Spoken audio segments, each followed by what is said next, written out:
many of you are 100% sure of how the world perceives you? I think most of us would like to believe that we are. But tell me if something like this has ever happened to you. You put on a new shirt, you go to work, you think you look great, you feel confident, and then a friend comes up to you and says, "What is going on with your outfit today?"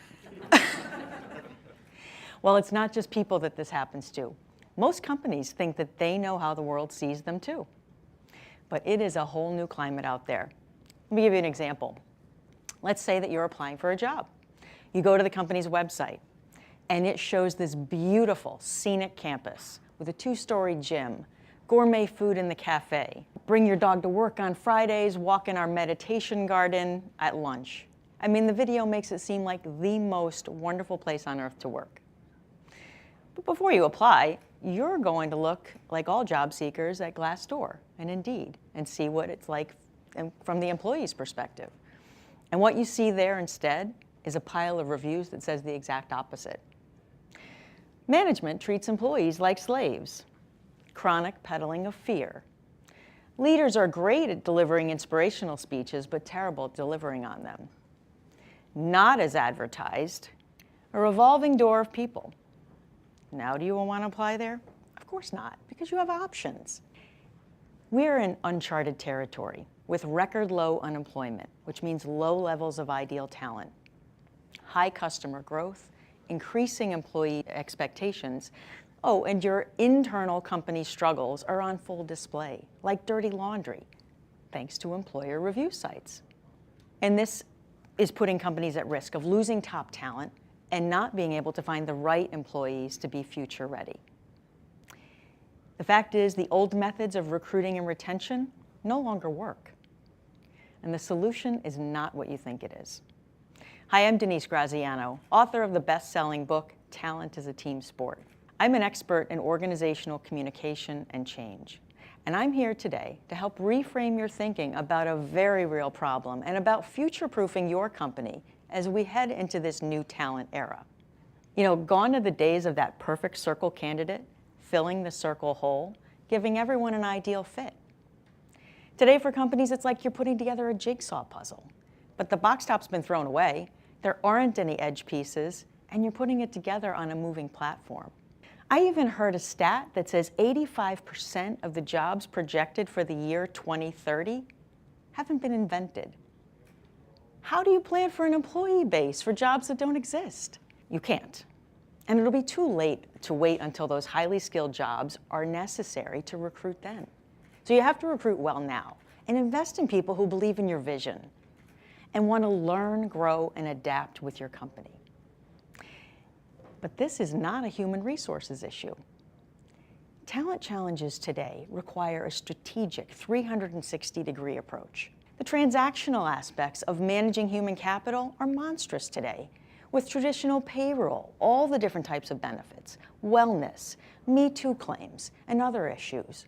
Human resources should not also be expected to become masters of employee marketing and video, engagement communications, technology platforms, educational training, compliance, legal, or any other department that factors into finding, attracting, and keeping the people that you need for success.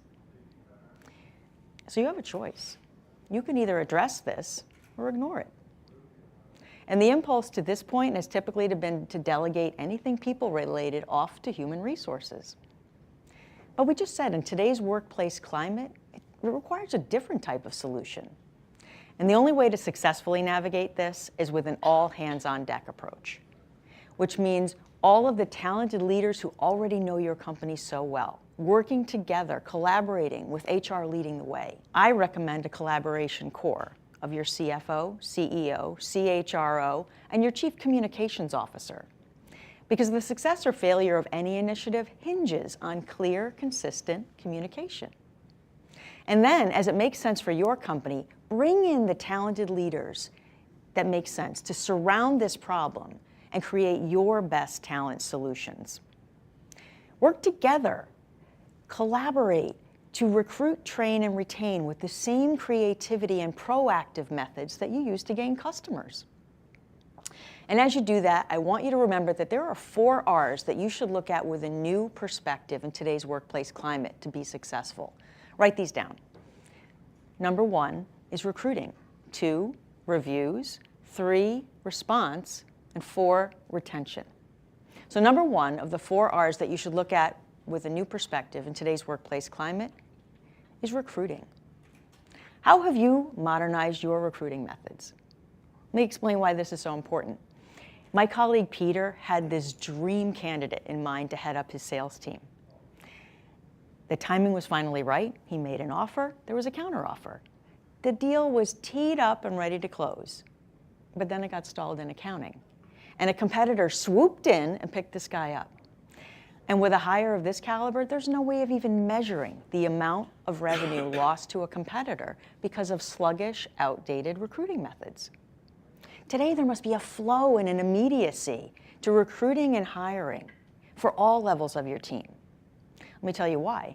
40% of candidates say that they would abandon the process after a bad first step with your recruiting or hiring manager. Active, modern, agile recruiting requires collaboration with marketing and technology to build and attract a pool of ideal candidates before you even need them. And remember the world's perception, which brings me to number 2 of the 4 R's that you should look at with a new perspective, is reviews. How many of you are aware if your company has any reviews on Glassdoor, Indeed, or another job site? When I was writing my best-selling book, Talent is a Team Sport, so I interviewed top CEOs from around the country. And the ones that had primarily positive reviews about their companies were the ones that periodically took the time to take a look and see what was being said about them. By contrast, some CEOs and CHROs I've worked with were horrified to find out that their companies were publicly described like this: a Titanic sinking, a dumpster fire of a company, a place with no growth, no morals, no humanity, a corporate monster. Some of these executives even asked us if there was a way for us to bury the reviews. No, you cannot. They are there in perpetuity. And here's why that matters. Because 9 out of 10 job seekers say that they'd be less likely to apply after reading comments about poor customer or employee treatment. So if you have a high number or a pattern of these comments about your organization, you have essentially slammed the door and locked it from new talent wanting to join you. Which brings me to number 3 of the 4 R's that you should remember with a new perspective in today's workplace climate, and that's response. Okay, so let's say that you do discover that you have some terrible comments about your company. What do? Put your head in the sand? Ignore them? Pretend they're going away? Wrong answer. They are not going away. And with these types of comments, they can grow and fester and truly repel qualified candidates. So I want you to remember, number 1 is that these comments are red flags that you should be looking into. But then I want you to respond, because people that are looking at the reviews are also looking at responses. And snarky replies like, "I'm sorry you feel that way," will go over about as well as they do if you tried that with your spouse in an argument. So remember, now you might say, you know what? I don't believe in any of this. The reviews don't matter. This is all going to blow over. And I can see how you could make a case for that in the past. But I was having lunch with the chief marketing officer of a global company. I'll call her Sandy. And she wanted to ask me HR questions that day. She said, our HR department did an annual survey and the results were bad. The employees no longer trusted leadership. I asked if they said why, and she said, yeah. She said, they say we don't come out of our offices enough anymore. We don't interact with them, so they feel like we're not working toward the same goals, on the same page. So I told her what I'm telling you. Trust and communication issues don't happen overnight. They happen over time, and they take time to repair. But they didn't take that time. And so 4 months after that conversation, a lot of the senior leaders were leaving, some by choice, like Sandy, others were fired. 2 months later, the CEO was replaced. 3 months after that, they started closing international offices. And about 1.5 years after that initial conversation, that company was sold, and they had been an industry leader. So the long-term price can be steep. So I want you to remember to take action don't take cover.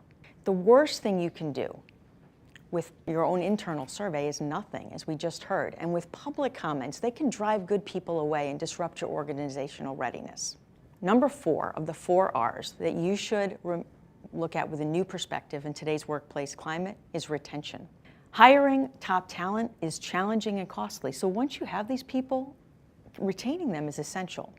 Retention programs come in many forms. So I want to give you 2 quick stories of how we have helped companies in this way. Most forward-thinking companies do have some sort of a retention program in place, but even they can become stale. When they're not effective, people don't feel valued. When people don't feel valued, productivity suffers. So we had a company come to us when their retention program had a declining participation rate. So we assessed their culture to determine what would make their employees feel more appreciated and valued and engage them in a better way. And we tailored a program for them. Their participation rate rose by about 25%, and it's remained consistently high for about 10 years because we periodically tailor it as their employee profile changes. Here's a very strong retention tip to keep in mind. Always seek agile, current information from your people instead of relying on outdated information. A very successful company had come to us when their expansion into a seemingly ideal new market was failing. Sales and morale were down and layoffs were coming. And we, through our processes, determined that the root causes stemmed from outdated information and incomplete assessments about their customers, which meant that their messaging and their outreach were flawed. So we applied our new insight to create messaging with a clear value proposition for the employees and the customers. We retargeted their outreach. And a year later, they went from nearly closing that facility to opening a new, double the size, state-of-the-art one in its place. And they were successful because the leaders and the employees were committed to the action steps that we created with them. Do you ever notice how success stories always include commitment? Winning sports teams have players that are committed to their training and trust their leaders. And winning companies know that they need committed talent too. But 2/3 of the leaders of those winning companies say that a talent crunch could stunt their growth, their performance, and their transformation plans. So imagine if you could focus on your transformative goals and be ready for the next disruption, because talent is not an issue, because you have the team that trusts in your leadership in challenging times or not. That doesn't happen by accident, it happens by design. You know, in the past, the reviews didn't exist. The recruiting and retention methods may not have mattered as much because there was an evergreen supply of talent, but that's no longer the case. A new climate calls for fresh approaches. Remember the 4 R's that we talked about: recruiting, reviews, response, retention. And in the beginning, I asked you if you were 100% sure of how the world perceives you. So I invite you for the next 7 days to try to change your perspective and ask yourself if your perception is your employee's reality. Put yourself in your employee's shoes. Hear what you're saying and planning. People respond to what you consistently do and say, not your intentions. Even with tough news or decisions, ask yourself if you would trust this leader to bring you through it. And if the answer is no, then it's time to ask how to pivot and re-engage. Talent is a team sport. How can you come out of your silos, communicate better, collaborate more to find, attract, and keep the people that you need for success? The shifts that you make will become best practices so that you have the team in place now and when you need them to deliver on your customer and investor promises. For all levels of leadership, collaborate, communicate, but most of all, be a team.